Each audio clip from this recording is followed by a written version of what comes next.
Hi everyone out there, and welcome to the 78ers Zoom call, Meet the 78ers. So traditionally today would have been our fair day. It's a sad loss that we are not out there dancing in the park and celebrating with each other.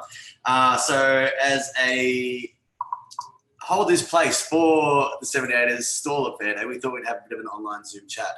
So I'd like to start the meeting by acknowledging the traditional custodians of the land upon which we hold our events and celebrate, the Gadigal people of the Eora Nation. I'd also like to acknowledge that many of us are probably calling in from other parts of the country at the moment, so I'd like to acknowledge traditional custodians of the land upon which we call home and we're calling from today. I'd also like to welcome the 78ers and our panelists today. So absent we have Helen Garland, yeah, and then we've also got, to run it in order, we've got Diane Minnis, Sallie Colechin, Penny Gulliver, Karl Zlotkowski, Richard Riley.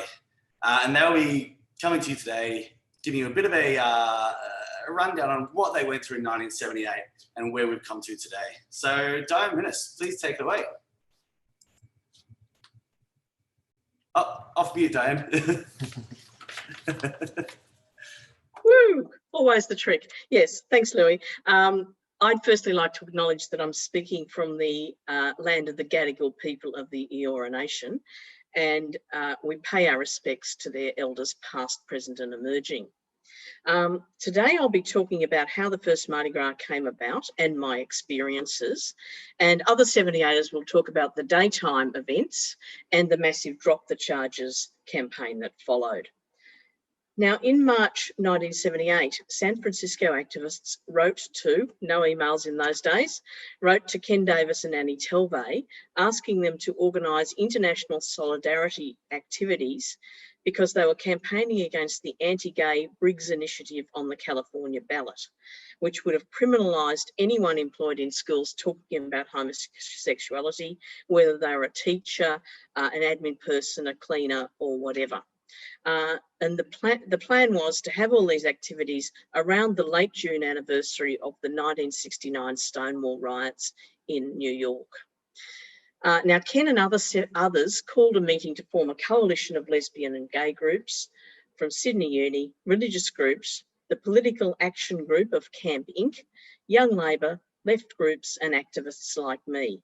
And this became the Gay Solidarity Group. Planning for a morning march and an afternoon forum were well underway when 2 weeks before 24 June, some reps from Camp Inc. came along to the Gay Solidarity meeting and proposed that we added a nighttime fun event for our community. There was a bit of discussion about whether we could do this in 2 weeks, but people swung into action. And the next slide will show the poster for the 24 June event. As you can see, there was a morning march, which was our traditional form of protest in the 70s, a public meeting, and then in some media it's billed as a festival. On the flyer it was called a Mardi Gras, but the name Mardi Gras is what stuck. Now at 10 p.m, people began to assemble at Taylor Square. We had a flatbed truck and a sound system, and the next photo will show some revellers wearing costumes and others carrying placards. This is a photo by Digby Duncan. And look, we were in pretty good spirits at that stage. We intended to move down Oxford Street, stop for a while at Riley Street, and then carry on to Hyde Park. Some people came out of the bars to watch, and a few even joined us. Even though we had a permit to assemble and march, the police forced the truck to speed up. And at the next photo shows the stop. The next photo shows the truck stopped at College Street. And you'll see on the left side of the truck at the back is Sallie Colechin sitting down in front of the very large policeman. And that's the short, long-haired person is me, I'm pretty sure, following along behind my friend Joe Eccleston. So this was just before the police actually confiscated the truck, tried to pull the driver out, etc. So it was getting pretty rough. And there were shouts of "to the cross." We marched up King's Cross on the road, arms linked, chanting and yelling. And "Stop Police Attacks" was on gays, women and blacks was a very regular slogan we used even before the first Mardi Gras. It was mass defiance. It was exhilarating, but of course we were marching into danger. as the next photo shows, once we got to the El Alamein fountain in the cross, which you can see the vague outline of the fountain at the back and the beginning of the confrontation between the police and marchers. The police had blocked off both ends of Darlinghurst Road. They weren't wearing their identification numbers. They attacked marchers, throwing some violently into paddy wagons. Now, a friend had me, leg in a walking plaster, and Ken Davis, who was in a frock, in a shop doorway, keeping us out of the fray. But we had a very clear view of the brutality and viciousness. I was in shock, and that trauma stayed with me for many years. And there were 53 arrests that night and some very brutal bashings, particularly in the cells at Darlinghurst Police Station. Thank you. And now it's over to Sallie. Hi there, my name's Sallie Colechin, and I'm was involved in the Gay Solidarity Group. We organised the 3 events for the June 24th, 1978 Gay Solidarity Day. I'm talking to you from the Biripi lands of the mid-north coast, very wet up here. So next slide, please. Some of the people who planned the 4th National Homosexual Conference in Sydney were also part of the Gay Solidarity Group. And this shot's from a fundraising picnic for the conference in Centennial Park. So some of these people may be familiar to some of our queer community. Next slide, please.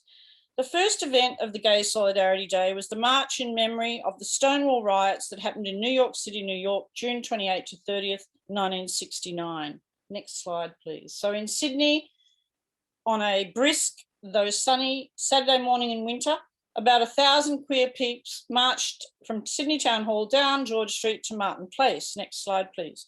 One vehicle led our march, just as in the evening we had one vehicle. And the Mardi Gras that happened in the evening was named that by Margaret McMahon, shown here on the right, who was a member of CAMP or Camp Inc. Next slide, please. We walked tall, we walked proud, with lots of banners referring to the current laws and our freedom to be ourselves at work, which was the theme of the 4th National Homosexual Conference. Next slide, please. So I was only 20, I'm here on the left, here with Rada Gordon, and I was out to friends and family, but not quite out at work.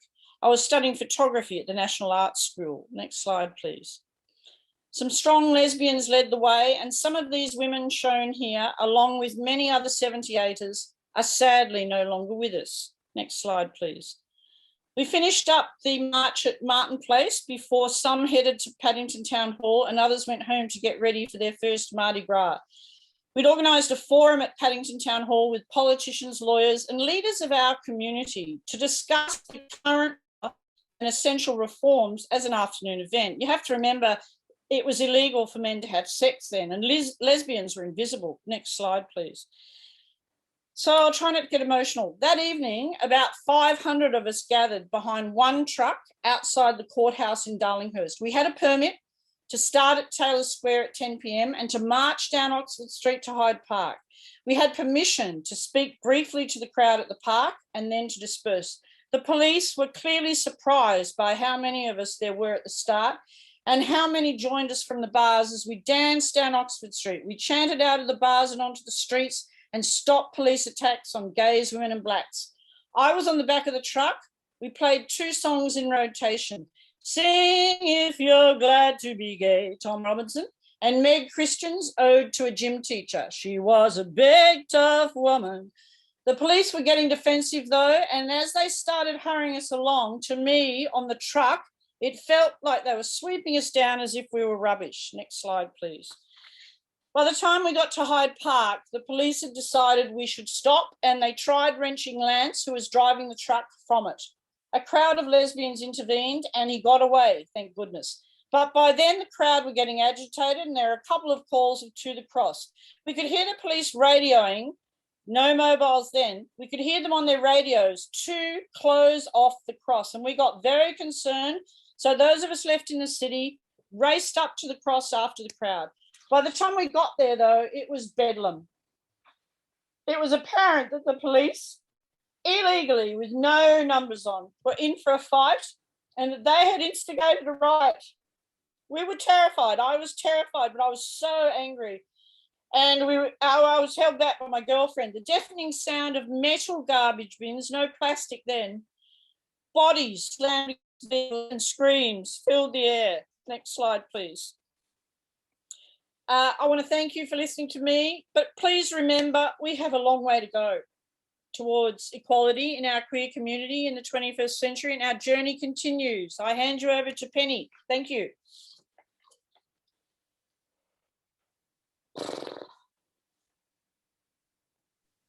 Hi. Just taking over from what Sallie was saying, it did feel like we were in a war zone when all the police came in. Next slide, please. I'm just copying what Sallie's saying. This should be me and Gail Hewison. I saw Gail being pulled away by some humongous policeman, because in those days, unless you were gigantic, you couldn't get in the police force. There was not like diversity like we see now. And he grabbed her, so he was pulling her away, and then I grabbed her and I grabbed her legs, and he grabbed her upper body, and Gail kept yelling, "Let me go, let me go." And I didn't realize she wanted me to let her go because she was kind of being pulled in half. But eventually I did let go and she was taken away. And then I came across another 78er whose name escapes me, who I also pulled away from the police, and her glasses fell into the sidewalk. I picked up her glasses and gave them to her, and she ran into the throng and she was arrested also. After that arrest, we went to the Darlinghurst police station in Taylor Square, and we were all waiting around outside there. And I think Peter Murphy was being bashed at that time inside the cell, being singled out. And we were waiting there all night. We stayed up all night as a vigil.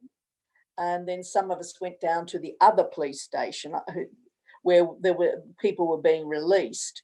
And of course the media was there, and my face must have flashed up when the media was obviously televising it. And I was working as a self-defence teacher at Engadine High, and all the girls said, "Oh, we saw you, miss. We saw you on TV." Let me say, I was not invited back to teach there again.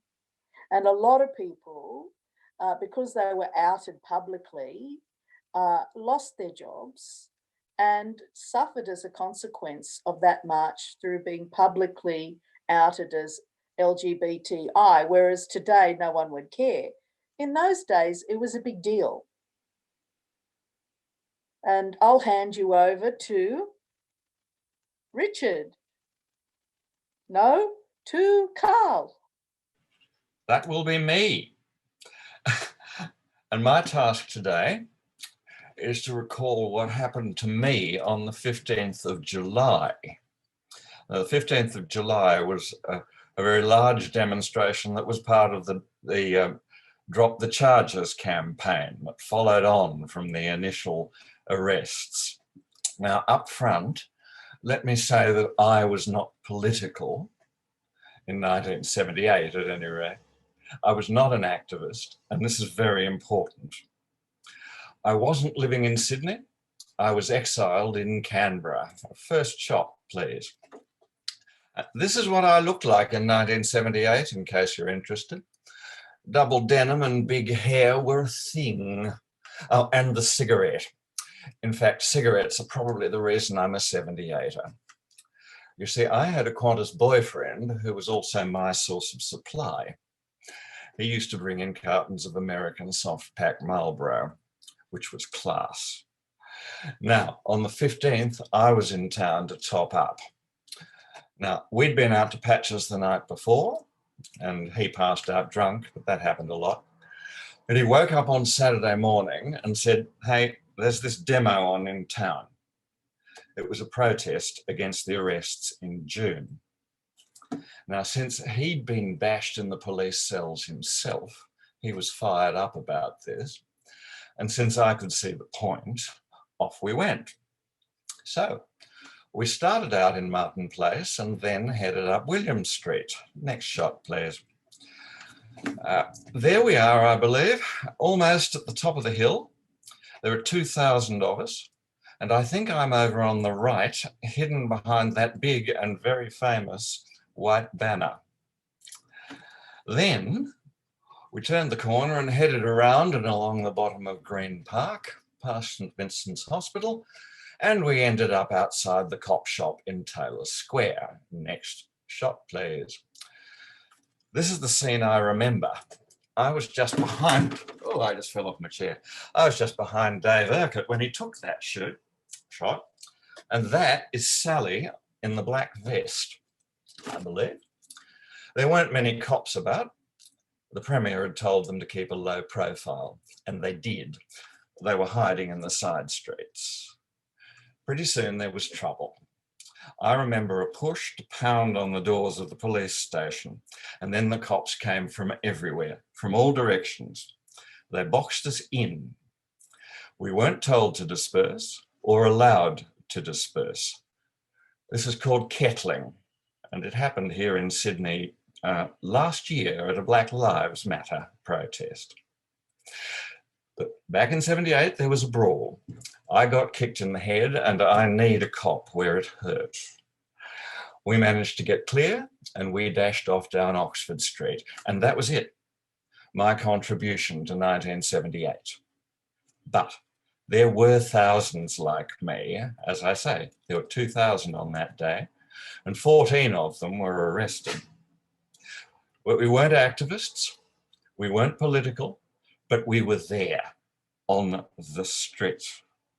We were part of the Drop the Charges campaign, which turned public opinion away from support for homophobic policing.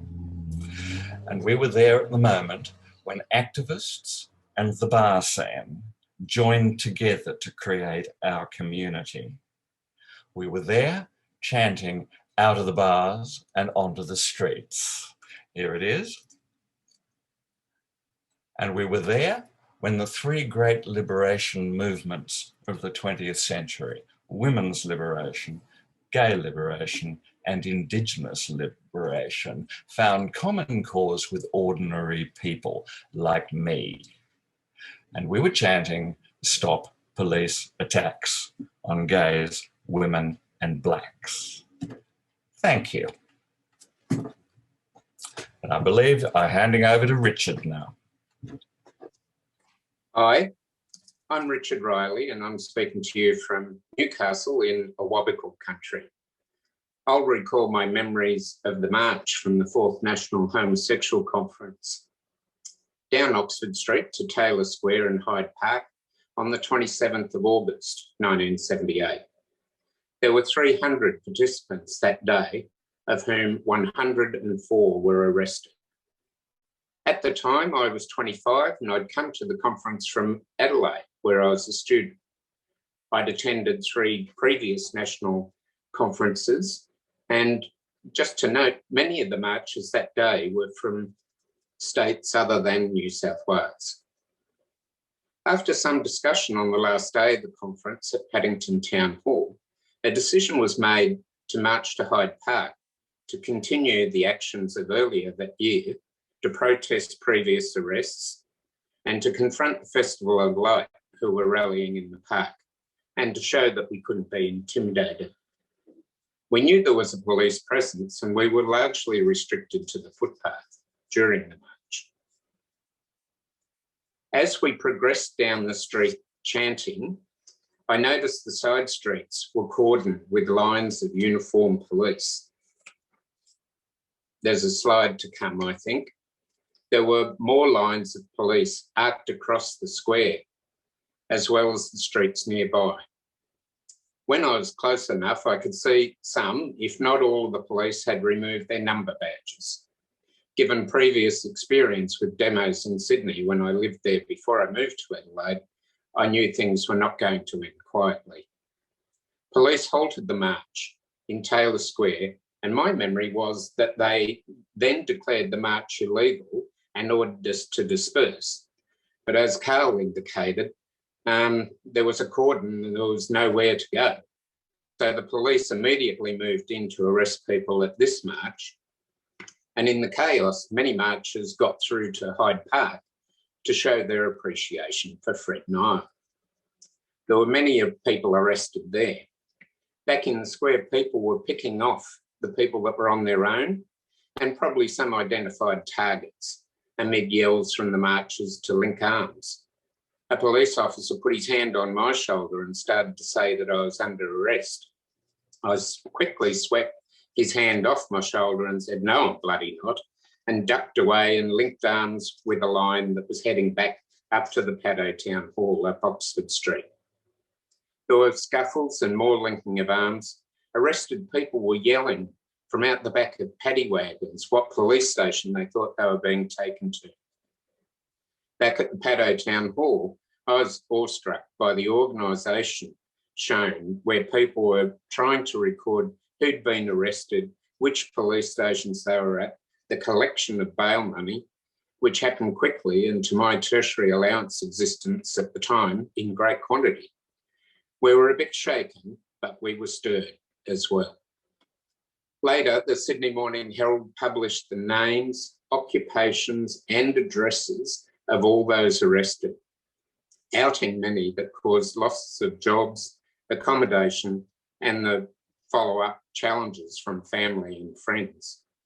I returned to Adelaide after the conference, but the actions of the police and the lack of rights afforded to our communities inspired me and obligated me to take part in a number of actions with Adelaide activists thereafter. A couple of those was the Let Greg Weir Teach campaign and the Becoming Visible exhibition at the then Constitutional Museum of South Australia. Thank you. And I think it's now over to me with the next slide. Just a quick chat. You've heard about how heavy it was and how hard it was for many people, but the Drop the Charges campaign was a massive expansion of activism that followed the first Mardi Gras, and it was pretty full on. It was frenetic. There was amazing camaraderie working with a broad range of committed groups and people who lobbied New South Wales politicians, worked with lawyers on the legal defence for those arrested, talked to the media, and the Gay Solidarity Group had meetings of 60 to 80 people every Thursday night. Now, the energy of this united action came through, resulting in over 60% of the charges against 78ers being dropped by April 1979. The court battles showed that we had proved the arrests were unlawful. In May 79, the New South Wales Summary Offences Act was repealed, and this gave police very wide powers to arrest people. It was used against anyone they didn't like, including Indigenous people, sex workers, demonstrators, displays of same-sex affection, and it enabled entrapment at beats. For instance, 2 women were arrested just kissing in Hyde Park. In 1982, grassroots action, along with research and lobbying, led to an amendment to the New South Wales Anti-Discrim Act, making it unlawful to discriminate against a person on the grounds of their homosexuality in employment, education, provision of goods and services, accommodation, and in clubs. In 1984, the Crimes Act was finally amended to decriminalise sexual acts between consenting adult males. But it wasn't until 2003 that the age of consent for homosexual sex was equalised with that for heterosexuals. And now it's over to Sallie again. Hi again. Look, 20 years after the first Mardi Gras in 1998, we started to get together, next slide please, and organise the 20th anniversary of the first Mardi Gras. We put together a book. We started meeting to plan all kinds of celebrations. So here's the cover of the booklet we put together called It Was a Riot. Unfortunately, I noticed in the chat someone's asking about booklets. At this stage, there's not a reprint of It Was a Riot. Every now and again, we've talked about it. Next slide, please. So we produced a book, we did an exhibition. This is some of the 78ers. And remember, we're a lot of different people. This is some of the 78ers who had just been to the Mardi Gras briefing in 1998 at Centennial Park. Next slide, please. So we had a film made by the ABC, a documentary, Dancing in the Dark. And again, the faces that you see on the screen are some of the 78ers. Next slide, please. And quite a few of us 78ers, though we may be in the ageing queer population, we're certainly still active politically, and we continue to engage with our wonderfully diverse community. Some of us work with Sydney Gay and Lesbian Mardi Gras, so all of us here on the screen, 78ers, are part of a committee with Mardi Gras to make sure that the activism and the origins of the Mardi Gras in Sydney, our history, our community's history, will never be forgotten. If you want to contact us, there's our email address, 78ers@mardigrasarts.org.au. Thank you. Thanks so much, everyone. My name's Brandon Bear. I'm really pleased to get to have a chat with the 78ers. I know a few of them very well, and it's always a pleasure to meet more. And so for all the people who are attending today, I hope that you got something new out of that. I know for me, every time I speak to or listen to 78ers, I find out at least one new fact about that time. And as someone who loves this community and loves this organization and what it stands for, it's very important that we keep doing that learning. So there's a few questions that have come through. If you've got questions, please send them through the Q&A and we'll get through them. There's some I have already. The first one is for Diane. So Matt, my tech extraordinaire, will unmute Diane just a second. The question's from Barry and says, as you were involved in the gay solidarity group that organised their first Mardi Gras, what is your opinion of the telemovie Riot that came out a few years ago, I think? And indeed, you know, I think more broadly about how, you know, other movies or other things that have come out about the 78ers. What are your thoughts about how people represent that time, but in particular that movie? Look, thanks, Brandon. Look, Riot did capture a lot of the debates and the activism of the time, but what it did do was ascribe a lot of actions by many people to one person, and it's fairly clear when we had meetings. Well, the meeting that where we decided to have the fun event for our community, we had about 25 or 30 people at that meeting, and I remember it well because it was something. It was sort of, okay, we were moving towards the morning demo and the afternoon forum, and then 2 weeks beforehand, 3 representatives from Camp Inc came along to suggest the fun event. And we just didn't know if we could do it in time. Now, one of those people was Lance Garland, who seems to have a lot of things ascribed to him in the telemovie Riot. But he was representing the executive of Camp Inc who discussed it. He wasn't a member of it, but he was representing them and putting the proposal really towards the coalition of groups that had become the Gay Solidarity Group. And the massive numbers of people who were active in the fight back, the organisation of all sorts of things, as I've given a brief flavour of when I spoke my second time before, is not represented in that. And I think that that's a shame, but it does, on the positive side, capture some of the drama and the political debates of the time and some of the feelings of things that happened then. Yeah. Thanks. Does anyone else have anything they want to add to that? Or Di, do you have a bit more that you've forgotten? And then we'll go to Sallie. Oh, I was just going to say, someone's asked about where they can see a copy of the Blue Book from the 20th anniversary.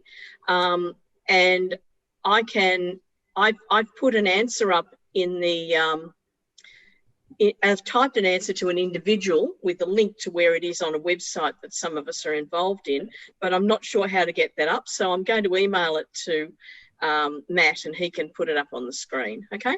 Mm. Sallie, did you want to add to Di's response? I just wanted to say that when you make a movie, you know, ideally you do your research, like when you cover a Mardi Gras parade or anything else. Ideally you do your research and you get your different perspectives. Whether it was a riot, whether they did or not get different perspectives, as Di says, they did focus on one part of the Gay Solidarity Group by focusing on the camp part, the Camp Inc part. I guess as someone who loves queer movies, the good thing about It Was a Riot is that it really tried to show the origins of our queer community in Australia, and our Mardi Gras has affected people throughout the world. I'm very proud of that. So On the one hand, yes, it was a riot, it was fabulous, but on the other hand, it could have had a broader perspective of our community. Thank you. The next question, I know some of you touched on this briefly, and it's a community, it's an ongoing community discussion that we're having, and I think 78ers, you don't always hear their side of this, so it's great that it's come up. Someone has asked about the 78ers presence, about the presence of police in the parade and indeed across all our events for Mardi Gras. And I know this can be a bit contentious, but this is a kind of where you're sharing your thoughts. I guess I just, like to remind everyone who's listening that the thoughts the 78ers are sharing are their own thoughts on this. And so I think we're giving them some latitude to be honest, but also just making sure that we understand that they're not speaking on behalf of a committee or anything at this point. They haven't had time to sort of do that. Does anyone want to share their thoughts about what it's like to have police at our events and our parade in the current time? Sallie, you're good. You're already ready. Go Karl first. Oh, we just have to unmute you, Karl. We'll just go to you. Unmute. Am I unmuted? I think it's wonderful for police to be involved as individuals and even to march wearing their uniform as individuals, but the corporate presence is not really welcome.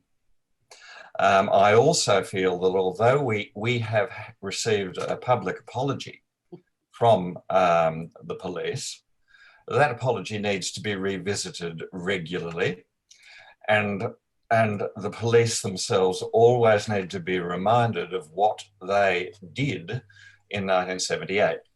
And that's something that I think we as a group are quite happy to do. Now, I mentioned myself in what I was saying before, that last year there was a Black Lives Matter protest where kettling took place at Central Station. And some of us issued a formal statement protesting against this.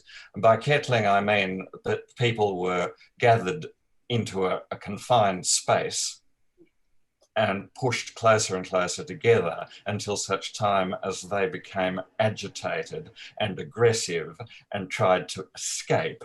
And that provoked violence, which gave the police the opportunity that they wanted to retaliate.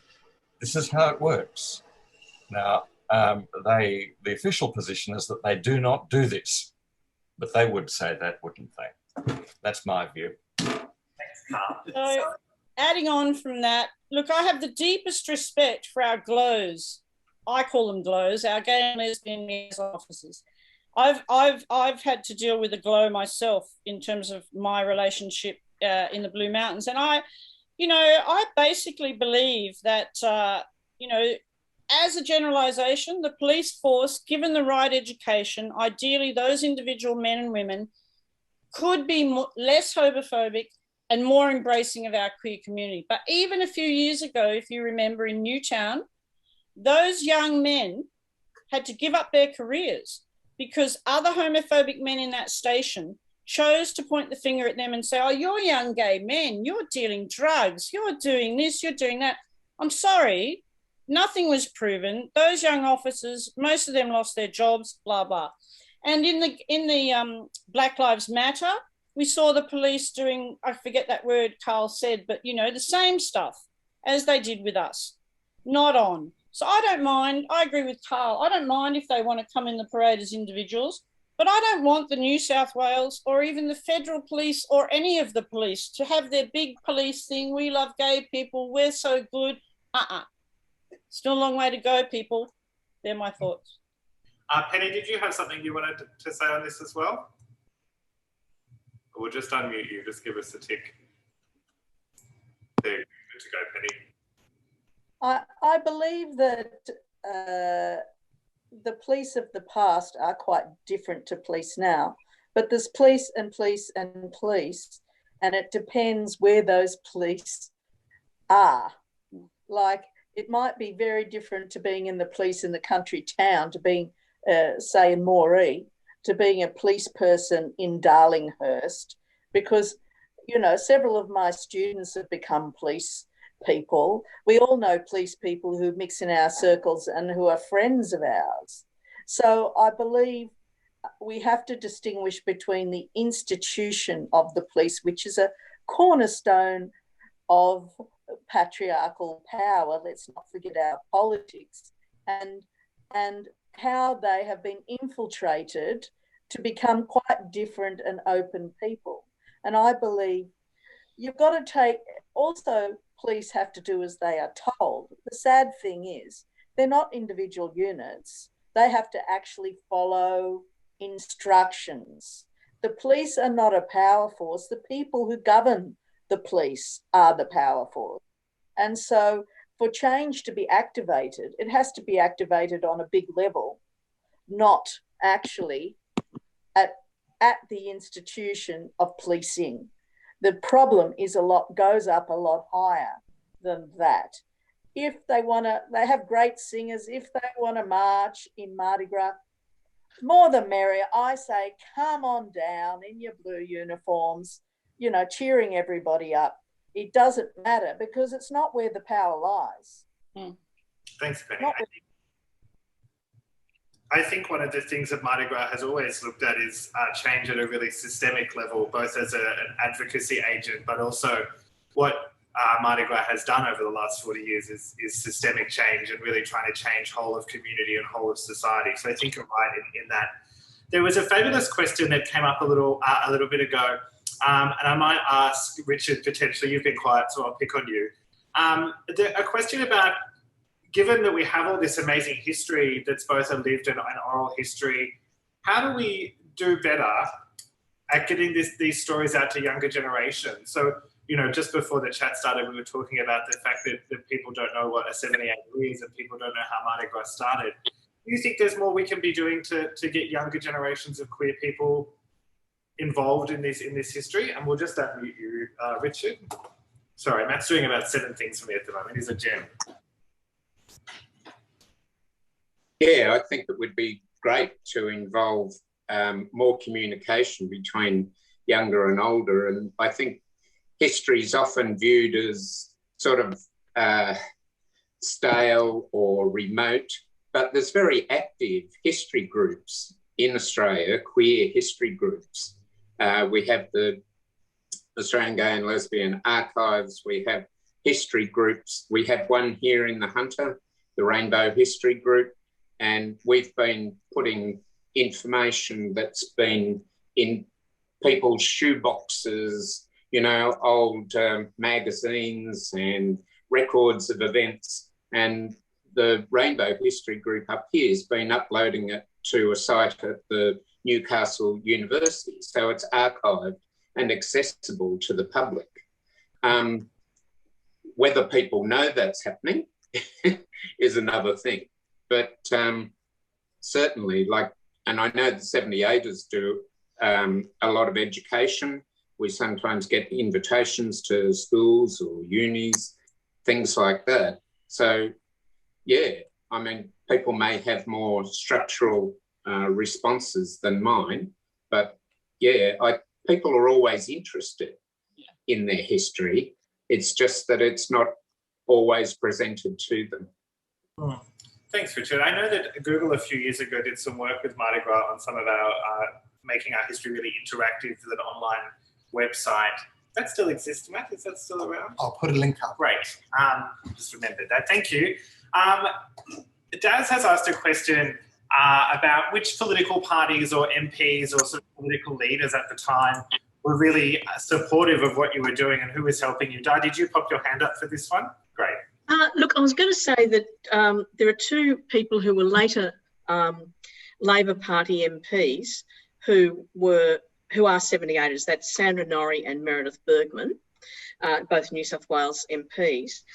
When I mentioned the Gay Solidarity Group, there were members of the left of the Labor Party who were involved in that, as well as various socialist groups and things like that. I think there were some people from the Liberal Party, but they didn't kind of represent much of a stream of thought within the Liberal Party in those days.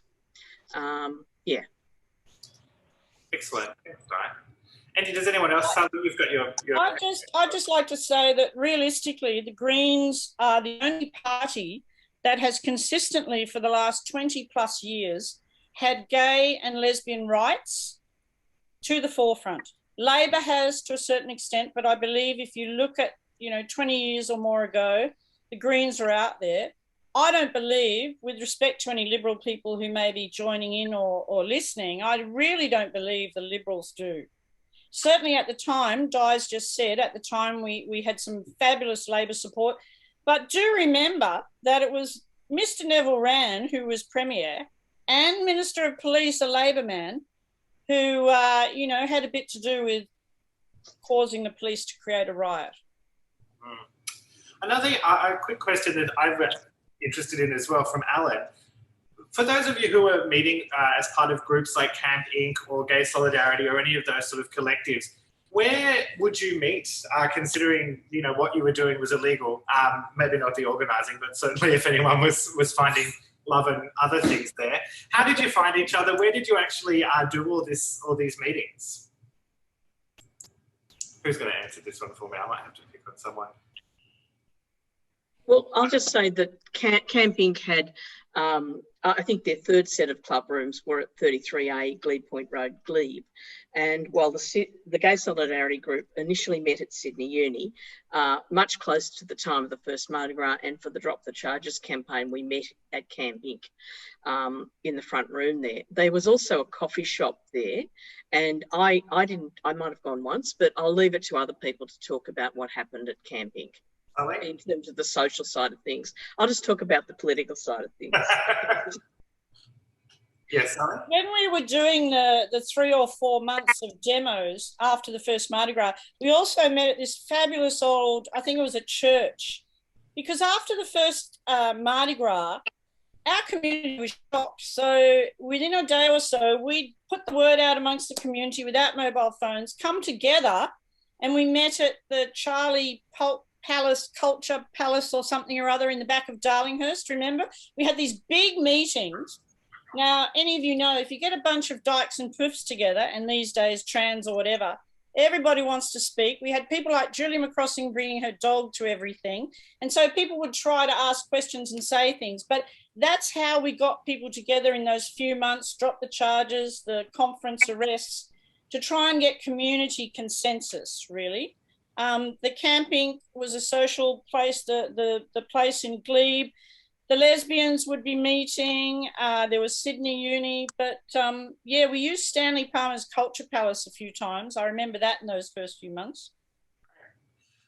To be honest, I'm amazed at how, I'll come to this, I'm amazed that you managed to do any of this. I can't leave my mobile phone outside of a metre radius of me, and it organises my life. So I'm very impressed at the networking and communications that must have had to happen. Karl, did you want to add to that? Yeah, I did. I think it's important to appreciate that political meetings and gatherings as such were not illegal. It was certain sexual practices, and because the Summary Offences Act allowed the police complete liberty to arbitrarily deem something unacceptable, they could just arrest somebody because they didn't like the look of them, or because their platform shoes were the wrong colour. Nearly happened to me. It nearly happened to me twice in Melbourne, I might add. Meeting for political discussions was not a problem. Meeting in clubs and bars could become a bit tricky. Meeting in venues for sexual acts was very, very tricky.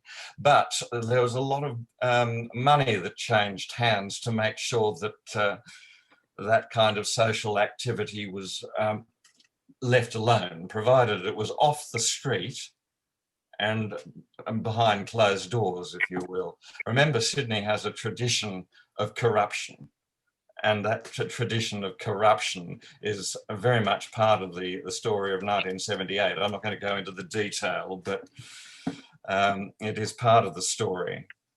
So people shouldn't get the idea that the lives we lived were completely shrouded in shadows and darkness. We were actually out there socializing openly, well, more openly, sorry, not as openly as now, but as far as we were concerned, we were just living our lives, and the police became a nuisance frequently. But we learned how to run fast to get away from them. Thanks, Karl. There's a few questions have come through. We're not going to have time for all of them. Everyone sent them in at the last minute, which we love to see. And we'll try and work out a way to get these responses back out to you. But I just have a few more questions. And one of them I just have a very big personal interest in, which is from Anne. Did anyone find their life partner or loves of their life through 78 protests? Are there any 78 romances that blossomed and have continued to? Fantastic. Lovely. Well, not quite. I had the reverse. I lost a potential partner because of the protest. When I went to the National Homosexual Conference, I brought a friend from Adelaide, and he'd never been to a protest before. And he was, when we got back to Adelaide, he was still a bit in shock and a bit pissed off that I'd involved him in such a thing. Yeah. So we are friends again now, but it did lead to a separation. Well, there you go. Well, that wasn't the answer I was looking for, Richard, but thank you. You don't get what you want as an MC. The second last question, after the horrible police response to the first Mardi Gras and the subsequent, the subsequent demonstrations and responses that happened, what was the second one like? And was it exactly a year later? I know that the first one definitely wasn't on the day they are now. They got changed for a few reasons. But what was the second one like, and was it later? Di? Yeah, the second one was on the 30th of June, 1979, and it was a pretty bitterly cold June night. We marched up Oxford Street on the footpath, and we were pretty paranoid about getting arrested, and there were actually no arrests.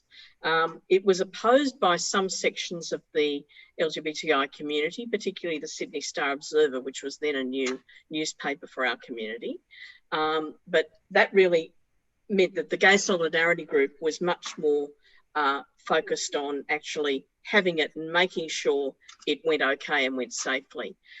So it was a pretty fraught occasion, but yes, we were determined to hold that second Mardi Gras.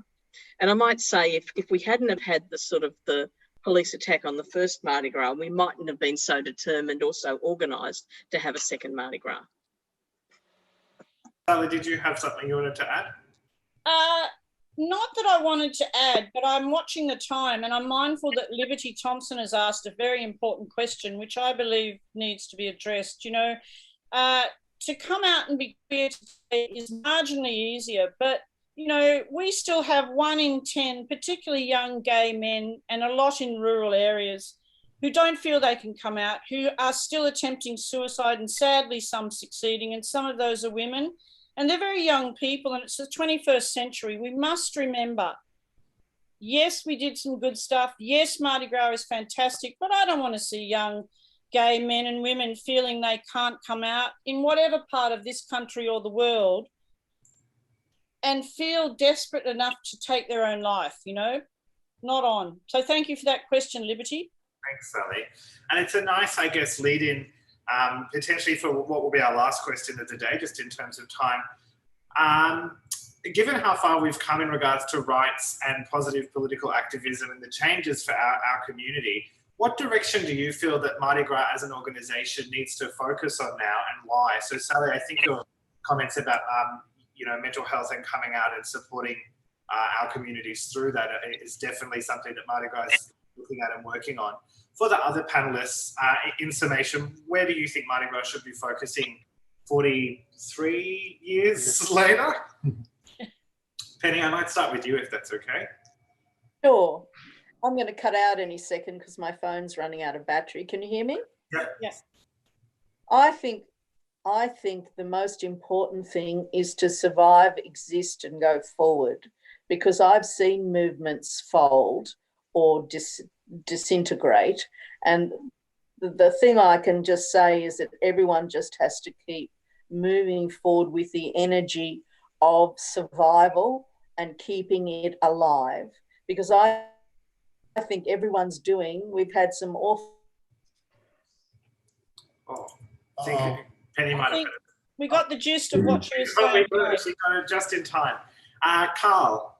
Yeah, can I just say this is terribly important this year, especially because COVID has forced us off Oxford Street, and we're doing our parade at the Sydney Cricket Ground. But from what I've seen already from working at the workshop, it's actually going to be spectacular, and it's only this year. We will be back on the street next year. And as far as us 78ers are concerned, we're going to be there in that parade for an awfully long time. As I said to you, Matt, the other day, I planned to be there in 2056. I'll be 100, but I will not have a walker. I'll be there. You're a very quick 100-year-old. The pace of that parade, 100-year-old. Believe me, I used to be a sprinter. I can do it. Richard, what's your wishes for the future of Mardi Gras? Well, I'd really like to see our alliances with other movements continue and strengthen. That was one of the real strengths of the early days. And while we didn't mind a fight with each other from time to time, it was really the strength. And so I'm thinking women's movements, Indigenous movements, and I'm also thinking about the situation of people internationally.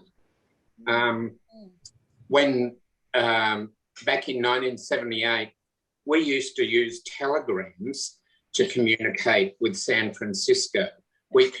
From Adelaide, we congratulated Harvey Milk on his election by telegram. He responded to us by telegram. There was a connection of activism and community, and I'd really like to see those alliances up front. Thanks, Richard. And Diane. Oh, Penny might just have the end of her comment. The end of my comment is that we need to pass the burning on to younger people to set the flame alive, and we need to pass on that legacy. Yesterday in my class, I have a diverse number of people, and I had a 14-year-old girl, and no one had ever heard of 78ers or anything till I told them about it.